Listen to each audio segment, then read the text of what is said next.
Hi guys! So kararating lang namin dito sa Norway at pinick up namin yung sasakyan namin doon sa friend namin kasi doon namin siya iniiwan kapag wala yung asawa ko dito sa Pilipinas. We were more to a volume. Yeah. So, papauwi na kami doon sa bahay namin. Galing kami doon sa bahay ng kaibigan ko.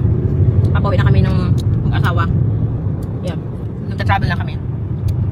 So this is the Norway looks like. Yeah. Ngayon ang season ay spring. So kung mapapansin nyo, yung mga puno, ano pa siya, parang wala pang mga dahon. Pasibol pa lang. Kumbaga sa Pilipinas, tagsibol. Yan. Yan, no? Wala pang mga dahon. Pero soon, pag di na masyadong malamig ay magkakaroon na rin siya ng dahon. So, di ba? Parang probinsya lang ito. Ganyan yung mga bahay dito sa Norway, ganyan.